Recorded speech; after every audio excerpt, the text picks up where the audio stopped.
Jumat 3 Mei 2024, Suara Kebenaran berjudul Musafir. Musafir adalah orang yang melakukan perjalanan menuju satu tempat. Jadi, seorang musafir adalah seorang yang tidak akan menetap di satu tempat dalam waktu yang lama. Dia akan terus berjalan sampai ke tempat tujuan. Kita adalah musafir-musafir, perantau, atau yang dikatakan dalam firman Tuhan, kita adalah pendatang. Atau bisa dikatakan kita adalah orang-orang yang menumpang di bumi. 1 Petrus 1 ayat yang ke-17. Dalam teks aslinya digunakan kata paroikias. Ironis, banyak orang Kristen lupa bahwa dia adalah seorang yang menumpang di bumi, sehingga tidak melakukan perjalanan secara benar. Artinya, dia sering berparkir bahkan menetap di sebuah tempat, berarti gagal mencapai tujuan. Bumi ini merupakan tempat kita menumpang sementara. Ini prinsip yang sangat dasariah atau fundamental. Kalau kita tidak mengerti hal ini, tidak merenungkannya dan menghayatinya dengan benar, maka tidak mungkin kita menjadi orang Kristen yang benar. Dengan menyadari dan menghayati bahwa kita adalah orang yang menumpang di bumi, kita adalah musafir, perantau yang sedang mengadakan perjalanan menuju satu tujuan, maka kita tidak akan membiarkan diri kita terikat oleh sesuatu. Sesuatu itu bisa berupa kesenangan hidup, ikatan dosa atau nafsu, atau berupa masalah-masalah yang mencuri perhatian dan fokus kita, sehingga kita tenggelam di dalam masalah-masalah tersebut. Orang Kristen itu seperti bangsa Israel, bangsa yang hidup dalam perbudakan Mesir. Lalu Tuhan menyuruh Musa untuk membebaskan umatnya dari perbudakan bangsa Mesir 2000 tahun yang lalu. Tuhan Yesus datang ke dunia memikul dosa-dosa kita. Tuhan Yesus mengajak kita untuk diungsikan, untuk keluar dari dunia ini. Dunia ini seperti Mesir, dan Tuhan menghendaki kita menuju Kanaan surgawi. Kalau bangsa Israel dari Mesir ke Kanaan menempuh jarak atau distance, tapi kita orang percaya sedang menjalani hidup menuju langit baru, bumi baru. Kita harus menempuh perubahan hidup.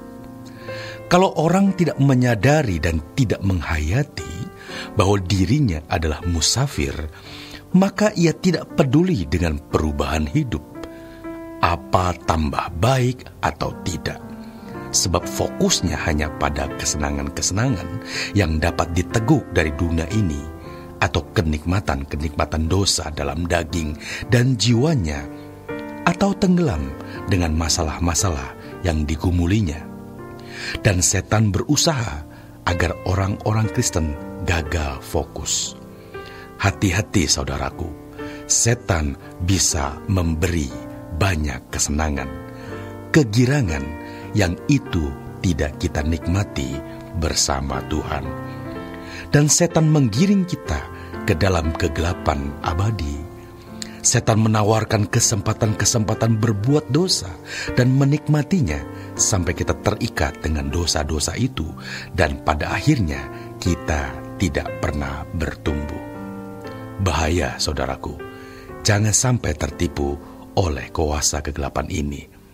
Tidak bertumbuh dalam iman sehingga menjadi pribadi yang materialistis dan tidak berpikir bagaimana mengalami perubahan untuk semakin berkenan kepada Tuhan dan menyenangkan hati Tuhan. Banyak orang yang hidupnya dibelenggu oleh satu keinginan ke keinginan yang lain, dari satu barang ke barang yang lain, yang akhirnya semua yang dimiliki itu pun akan lenyap. Sementara manusia batiniahnya tidak terbentuk. Ini adalah orang-orang yang sebenarnya menyembah iblis. Sebab ketika kita mengingini dunia, berarti kita telah menyembah iblis. Atau mereka yang didera banyak masalah, sehingga fokusnya hanya masalah itu saja. Bagaimana bisa keluar dari masalah tersebut? Benar, kita semua punya masalah. Tetapi jangan sampai masalah itu menenggelamkan kita. Kita harus menangkap, kita harus tahu bagian mana dalam hidup kita yang Tuhan mau ubah melalui masalah tersebut. Jadi, yang kita cari bukan hanya penyelesaian masalah itu sendiri, melainkan penyelesaian karakter kita yang masih buruk, karakter kita yang tidak senonoh, karakter kita yang tidak kudus. Tuhan membersihkan karakter-karakter buruk kita dengan masalah-masalah yang ada. Dan kalau kita sadari, kita ini musafir yang sedang menuju langit baru, bumi baru, kita tidak akan bersungut-sungut menghadapi keadaan apapun. Karena di dalam dan melalui keadaan itu, Tuhan mempersiapkan kita untuk mewarisi kerajaan surga bersama-sama dengan Tuhan Yesus. Jadi, Tuhan menggarap kita lewat masalah-masalah, guna menyiapkan kita layak menjadi anggota keluarga kerajaan Allah. Seberapapun masalahmu, seberapa besar masalah yang kita hadapi, lihatlah berkat kekal di balik masalah tersebut. Lihatlah pembentukan Tuhan melalui masalah tersebut.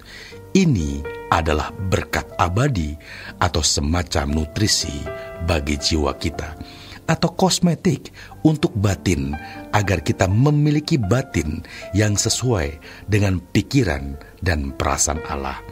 Selamat berjuang, saudaraku. Tuhan Yesus memberkati.